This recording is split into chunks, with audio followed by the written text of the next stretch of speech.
Kita beralih ke kasus lainnya. Dr. Dewa Ayu Sasyari Prawani terpidana kasus malapraktik menyatakan telah memenuhi seluruh standar operasi saat menangani korban Yulia Francisca Makete. Nah, pemirsa, berikut adalah penjelasan kronologi penanganan pasien secara eksklusif pada TV One. Saya pada saat itu tanggal 10 April 2010, saya menerima seorang pasien rujukan dari puskesmas dengan membawa selembar surat yang informasinya hanya tertulis Nyonya Siska, kemudian hamil anak kedua dengan riwayat vakum. Hanya itu, Pak. Kemudian setelah saya melakukan pemeriksaan, ternyata ibu ini sudah pecah ketuban dengan bukaan 2 cm, tetapi kondisi ibu baik, tekanan darah juga baik. Jadi kondisinya itu saat itu memungkinkan untuk persalinan normal.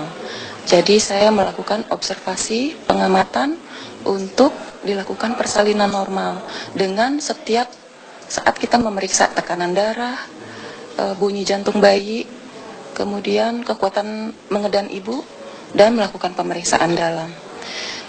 Semua progresnya baik, Pak.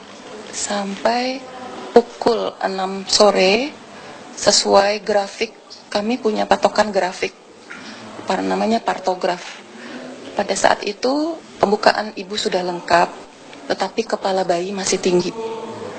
Sehingga saya menganjurkan ibu untuk miring kiri. Miring kiri dengan harapan kepala bayi mau turun. Saya tunggu kurang lebih setengah jam, kepala bayi tidak turun-turun, tetap tinggi. Sehingga saya mengambil kesimpulan, si ibu tidak bisa lahir secara normal.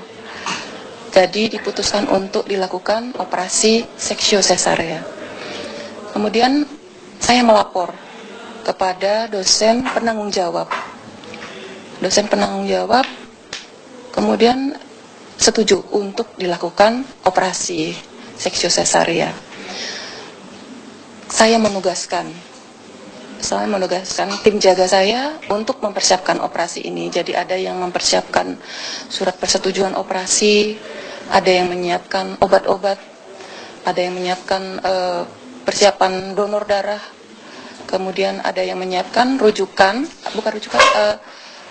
surat konsul untuk bagian pembiusan dan bagian anak. Itu diputuskan operasi sekitar pukul 6:30 malam.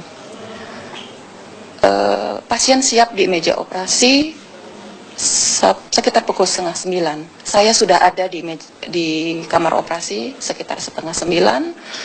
Namun petugas bius masih belum ada di ruang operasi. Beliau baru datang sekitar pukul 9. Nah, setelah dilakukan pembiusan oleh petugas bius dalam kondisi bius umum, bius total, Pak. Saya mulai melakukan operasi. Pada irisan pertama, darah yang keluar adalah berwarna kehitaman. Langsung saya katakan kepada petugas bius, mohon diperiksa apakah ini ada kesalahan dalam pemasangan alat atau hal yang lain, karena darah kehitaman. Darah kehitaman itu biasanya kekurangan oksigen, Pak. Si ibu kekurangan oksigen. Kemudian petugas anestesi mengatakan bahwa semua sudah terpasang dengan baik. Sehingga silakan operasi boleh langsung diteruskan. Jadi saya putuskan untuk lanjutkan operasinya, Pak. Karena masih ada bayi yang masih hidup di dalam. Saya lakukan operasi, bayi lahir, saya selesaikan operasinya. Kemudian operasi sudah selesai sekitar pukul 10.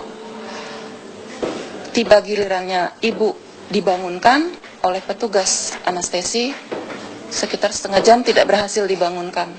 Sampai akhirnya ibu meninggal.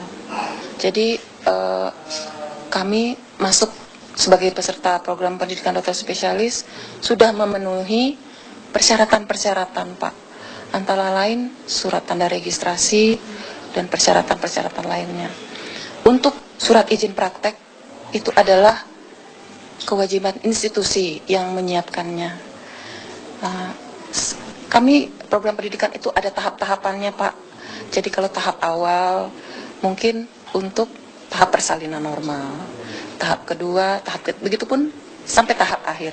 Jadi kalau sampai tahap akhir itu kami sudah dapat melakukan operasi secara mandiri. Jadi tanpa pendampingan, baik itu untuk operasi kandungan maupun kebidanan.